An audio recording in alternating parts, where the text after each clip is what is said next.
Hi Masters! Welcome to my vlog. Special ngayong araw na to dahil susundin ko ang mag-ina ko. Andito pala ako sa Hong Kong ngayon. Ano nga ba ang requirements papuntang Hong Kong from Philippines? Kailangan nyo ng e-travel QR code? Siyempre, kailangan ng inyong passport and ticket. Kailangan nyo ng hotel booking? At ang pinaka-importante kung kayo ay tourist, kailangan nyo ng return ticket.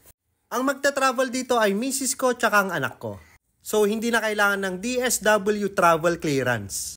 Pero pagka iba ang kasama ng minor, kahit na father pa niya, kailangan nyo kumuha ng DSW travel clearance.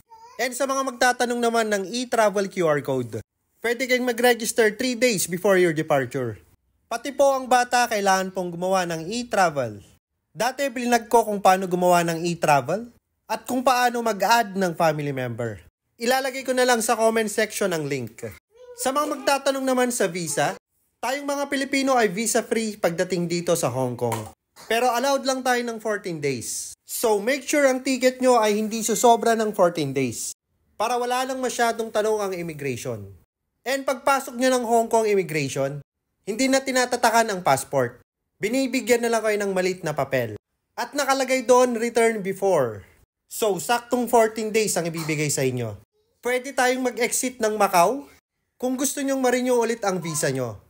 Pero hindi assurance to, Masters. May mga nadi-deny at meron din namang nabibigyan ng 14 days. Okay, Masters, kaya good luck. Andito na yung family ko. Baby! Bella! Bella! Baby! Stop! Kiss! Oh! Sipon! Mami, tissue ka? Hug. Ay, baby ko. Ay naman,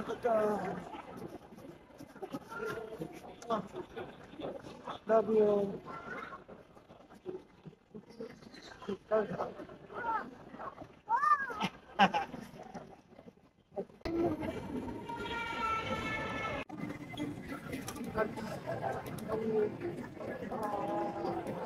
Andiyan na yung family ko. Baby!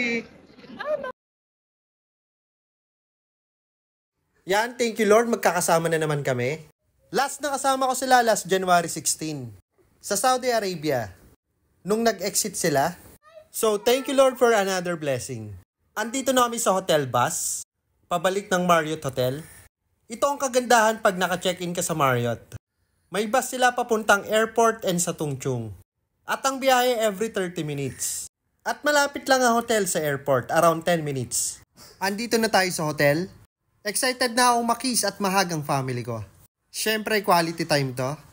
Dahil miss na miss ko na sila. Lalo na tong batang to, si Bella. Napakakulit pero napakasweet na bata. Kaya for sure susulitin namin ang time na to. Hi, Daddy! Baby, welcome! It's nice. Daddy, my luggage to.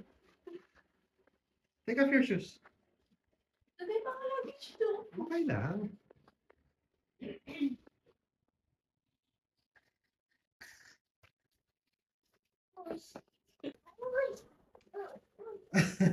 You're tired, baby?